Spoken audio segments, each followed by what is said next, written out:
2:17 a.m., April 15, 1912. In the freezing waters of the North Atlantic, the world's most famous ocean liner met its end. But the Titanic didn't simply sink. She broke apart. For decades, what happened in those final moments remained a mystery. Survivors spoke of the ship splitting in two, while others denied it. The darkness, the chaos, and the unimaginable horror left conflicting accounts behind. In 1985, deep beneath the Atlantic, the wreck itself revealed the truth. The bow and stern lay hundreds of meters apart, evidence of a violent breakup that transformed the Titanic's final minutes into one of the most debated sinkings in history. How did the largest ocean liner of our time tear itself apart? What forces ripped through the 1,000 tons of steel? And what really happened in those last moments before the Titanic slipped beneath the sea? What caused the Titanic to break apart? Titanic wasn't designed to be rigid. She was designed to bend and flex over waves. She was fitted with two expansion joints, one forward between the first and second funnel, around frame 49F, and one aft between the third and fourth funnel at frame 28A. These expansion joints would allow Titanic to bend and flex with the waves. Without these joints in the structure would be prone to cracking and at risk of a complete failure. This divided the superstructure into three different sections. The gap was covered by a brass plate, along with a leather strap to ensure no water could enter through. As Titanic rose out of the water, to an angle of roughly 25 degrees, immense strain and stress was put on the structure, stress she was not intended to deal with. Strain caused the hull plates to buckle and bend, causing rivets to pop and fail.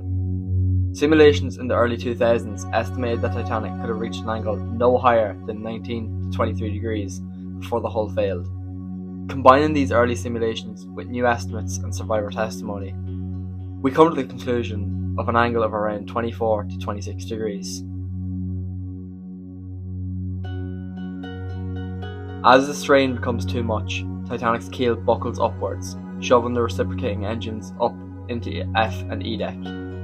This causes cracks to radiate around the ship, and they stop at the corners or in the engine and turbine room skylight. This causes the formation of the forward and aft towers. Titanic suffers a massive structural failure, and her stern settles back. The bow, still connected by the keel and lower hull, swings down and detaches. The fore tower breaks away from the stern and collapses into the sea. The third funnel collapses in a shower of ignited coal dust and soot. The stern now wails over to port, and appears to settle momentarily.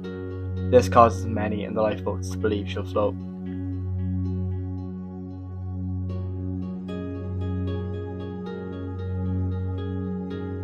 I was on the ship till the water came up to the funnel, and we got away on a raft. There were 39 of us on it. Oh, but the sight was awful. I shall never forget it, for she broke in 3 pieces. When we got 100 yards away, she suddenly righted, the lights went out, and the stern rose clear of the water. She remained that way for 2 or 3 minutes, and then sank bow first.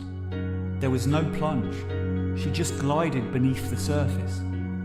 After the collision, the Titanic broke into 3 parts. The ship sank steadily until just at the last, when it plunged rapidly. Just before going down, it seemed to writhe, breaking into the 3 parts into which it was divided. First, the middle seemed to go down, lifting bow and stern into the air. Then it twisted the other way, throwing the middle up. Finally, the bow went under and it plunged, stern last. Recognising that the Titanic was fast settling down, the crew pulled vigorously to get beyond the region of a possible vortex. Suddenly, there was a terrible crash, and the great ship appeared to split in twain, if not in 3 distinct sections, the rending of her timbers and steel plates, making a noise that carried terror into the hearts of all. When the boilers broke out of the ship, it was dreadful. Mr. Lowe, the 5th officer, was in command of my boat, and I heard him say, "Thank God, perhaps she will float now with all that weight out of her." Then she broke again, and we knew she must go down.